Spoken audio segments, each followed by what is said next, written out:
Now, my favourite section of the show, as I said earlier, is it a cruise, is it a bucket list, or is it a sporting event? This is a cruise combined with a bucket list for many people. It's a place that I've never been. I've sold this holiday so many times. I reckon I've put 3,000 people here. One of the best sellers. Absolutely love it, and I can understand why. If you're a fan of Elvis, the King, this is the place that you want to go. Adore Cruises put a triple centre holiday, which I think you're going to love. So this starts with flying into Memphis, where you're going to have 3 nights centrally located hotel in Memphis, where you're going to see the best things. So the number one thing on TripAdvisor isn't Graceland, it's actually Sun Studios. Sun Studios is the first, is where Elvis recorded his first track. It's still a working studios now, so you can go spend some money and they'll record you. I'll tell you one thing, I'm not going to waste my money because you know I can't sing. But people like U2 still record there. It's the home of people like Johnny Cash, he's recorded there, and a lot of other famous artists from the era have literally started their careers at Sun Studios. Number 2 on TripAdvisor is actually Graceland, and included in your price is going to be a Graceland tour. You're going to go around, wear your headphones, and they'll take you all the way around there. It's like a guided tour. You'll get to see the house is the same as the day that Elvis died. So literally there's big box TVs, it's very 70s, it is a kind of literally exactly as it seems. You're going to get to see places like his car collection, his aeroplane. So this is, if you're into Elvis, this is where he lived many years ago. So obviously the highlight for many people. Other things to see, home of the Civil Rights Museum. This is where Martin Luther King was shot. It's the Lorraine Motel. Again, like Graceland, the hotel is exactly the same as when he died. So when the shot got fired from the refectory above the room, it's exactly how it was. It's going to be very poignant, very interesting, and very informative about how the kind of Black Lives Matter and how it's all changed over the last few years, or over the time. So that's a great thing. Evening, got to go to Beale Street. Beale Street is obviously where Mark Cohn sang We're Walking in Memphis. Lots of bars, restaurants, you've got BB King's. So there's lots of nightlife to go and visit. There's other things as well to do in Memphis, but literally they're sort of your main 3 or 4. Then, after your 3rd night, you're going to catch the Amtrak train. It leaves around about 6:30 in the morning, and you're going to go on down to New Orleans. You're going to have 3 nights centrally located stay in New Orleans. New Orleans, things to do. One thing I always want to do, because I want to go to New Orleans, is take the Hurricane Katrina tour. Obviously, the city was decimated 10-12 years ago. A lot of the city is still decimated, so you can go see what areas they built back up and what areas are still affected. You've got the Natchez steamboat, which goes up the Mississippi. Take that in the evening. You'll get some southern fried chicken and barbecue sauce, etc. Food included, with a jazz band playing as well, so that goes up there. Again, you've got the French Quarter, so we've seen the French Quarter in many films. You've got music, you've got blues, you've got literally, it's a very vibrant and cosmopolitan town. And if you're into a little bit of voodoo, that is the home, it's like where all the voodoo people go as well. So a little bit different, a little bit quirky, and some great bars and restaurants. So after this, you're then going to have a 7-night 4-board cruise on the Carnival Pride. I'm not going to say too much about Carnival. Let's roll the video.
So we've just found out what Carnival all about. I love Carnival. I worked out the other day, I've actually cruised with them 9 times myself. Why do I go with Carnival? The food is fantastic, great value for money. You've got the comedy club there, you've got the theatre where it does some great shows, casino. It's generally a slightly younger crowd, very young, kind of enjoy themselves. As I say, you've got all the facilities. You've got Guy Fieri's burger joint. He does the dirtiest burgers I've had. Absolutely fantastic. You've got the Red Fog pub, the Blue Cantina, taco bar, which I eat at many lunchtime. The steakhouse is unbelievable. Arguably one of the best steakhouses that I've ever been. There is a cover charge for that. You've got a great Italian where it's like you all dive in and help sharing platters. I just love Carnival. So it's a 7-night cruise going around the Caribbean. You've got a choice of 3 itineraries. All include Cozumel. Cozumel, great place to visit. What do I do? Get yourself out to Chacanab National Park. $20 taxi fare. it's like a national park, obviously. You've got a nice beach there, you've got a swimming pool. You've also got swimming with the dolphins. It's the cheapest place that I've ever swum with the dolphins. So that's all great fun.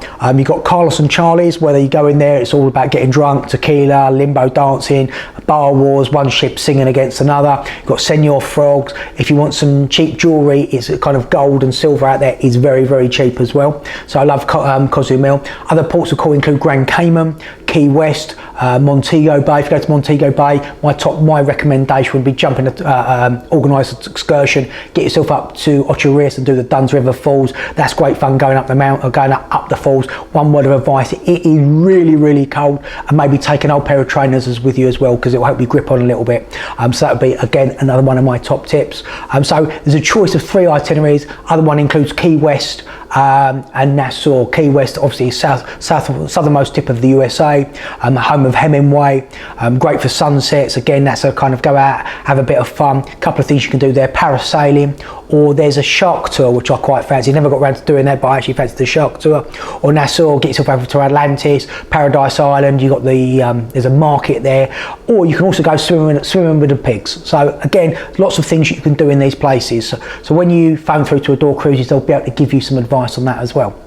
So what does the price include? The price includes flights from London, including your baggage. Regionals are available. 3 nights room only in Memphis. Free tickets to Graceland. Amtrak train from Memphis to New Orleans. 3 nights room only in New Orleans. 7 nights full-board cruise, including your entertainment, your port taxis, your food. It is an unbelievably good price. So how much is this going to cost me? I've got lots of prices in front of me, but the leading price is based going in either January or December 22 or January and February 2023, leading in for an inside cabin at $13.99 per person. So that's 13 nights at 1,400 quid, 3 iconic places that you're going to be going to. If you want an outside cabin, it's $15.99, balcony $16.99. There's a lot they do. This runs all through the year. So like March is only an extra £100 per person, April an extra 100 per person,